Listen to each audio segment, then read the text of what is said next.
સ્વાગત છે તમારું એસઆઈ એજ્યુકેશનમાં। તો આપણે દાખલા નંબર આજે ગણીશું 9 નંબર। ઓકે, એમાં તમારે શું કરવાનું છે, જે બે મકાનો તમારે જે સ્વયં વપરાશ માટે આપે છે એની તમારે ખાલી કપાતની ગણતરી કરવાની છે, બાકી કરવાની નથી। ઓકે, તો આમાં પહેલાં કપાત આપણે કરી લઈએ। પહેલું શું છે, મકાન શંકર।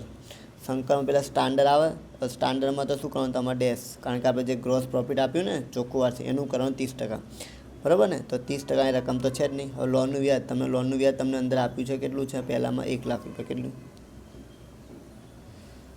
ચલો, એના પછી મૂડીકૃત, એટલે કે આમાં જે ચૂકેલ વ્યાજ છે ને તમારું, આ રીતે ચૂકેલ વ્યાજ 1/5 એ આમાં આપ્યું નહીં, તો આમાં ડેશ મારી દઈએ, એટલે આન્સર તમારા માઇનસમાં આવશે 1 લાખ રૂપિયા। સમજી ગયા? એના પછી જોઈએ હવે બીજો જે મકાન છે જય, બરાબર ને। તો જયમાં તમારે શું કરવાનું છે, તો સૌથી પહેલાં તમને જે મ્યુનિસિપલ જે રકમ આપી છે 1,50,000 છે, તો 1,50,000 લખી દઈશું આપણે। એના પછી વાર્ષિક ભાડું 2 લાખ રૂપિયા આપ્યું તો તમને, તો અહીંયા લખી દઈશું આપણે 2 લાખ રૂપિયા।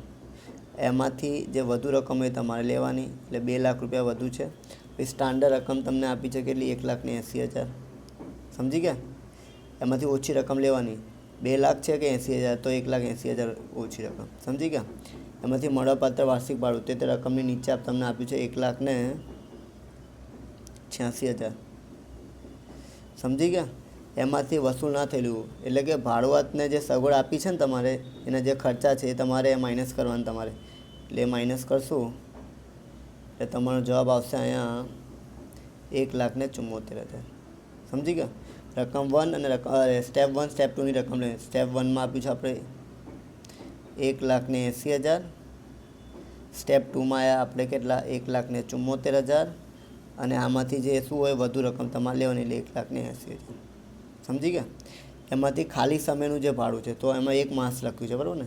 હવે જો આપણને જે વાર્ષિક જે ભાડું છે ને એ તમને 1,86,000 મળવાનું હતું, 1,86,000। એમાંથી જે ભાડવાતના જે ખર્ચા એ માઇનસ કરી દઈએ 12,000, એટલે આપણને ટોટલ કેટલું મળશે, એટલે એમાંથી 1 મહિનો ખાલી રહ્યો, એટલે ગુણ્યા 12 કરી દઈએ, ભાગ્યા 12 કરી દઈએ, એટલે 1 મહિનાનું મળે 14,500। ઓકે, એટલે તમે માઇનસ કરશો ને 1,65,500 જમા જવાબ આવશે। ઓકે, હવે માલિકે ચૂકેલા ખર્ચે, તો માલિકે જો વેરો તમને આપ્યો છે 10%, પણ આમાં શું ચૂકવાનું બાકી છે, એટલે તમારે એ કરવાનું નથી, તો આમાં ડેશ મારી દઈએ આપણે, બરાબર ને। એટલે તમે છેલ્લા આન્સર મળશે 1,65,500। સમજી ગયા? પછી સ્ટાન્ડર્ડ નાના 30% કરવાના છે, 1,65,000ના ને 30%, એટલે તમારે આવશે 49,650। લોનનું વ્યાજ, તો લોનનું વ્યાજ તો તમને અંદર આપ્યું છે 60,000। કેટલું છે? 60,000। સમજી ગયા?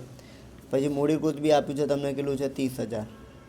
ઓકે, હવે તમારે શું કરવાનું છે, 1,65,000માંથી 49,650, 60,000 અને 30,000 તમે માઇનસ કરો ને, તો તમારો આન્સર કેટલો આવી જશે આપણો 25,850। સમજી ગયા? એના પછી ત્રીજામાં આપણે જે કપાતો માઇનસ કરવાની છે, તો સ્ટાન્ડર્ડ તો ડેશ જ આવશે। સમજી ગયા? લોનનું વ્યાજ તમે જોઈ લેવાનું આપ્યું છે કે નહીં, લોનનું વ્યાજ તમને 20,000 આપ્યું, કેટલું છે? 20,000। સમજી ગયા? અને 1 માસમાં આમાં આપ્યું છે 10,300। સમજી ગયા? આનું ટોટલ કરશો ને તો માઇનસમાં જવાબ આવશે તમારા 30,300। ઓકે, આઈ હોપ તમને ખબર પડી હશે। Okay, thank you for watching.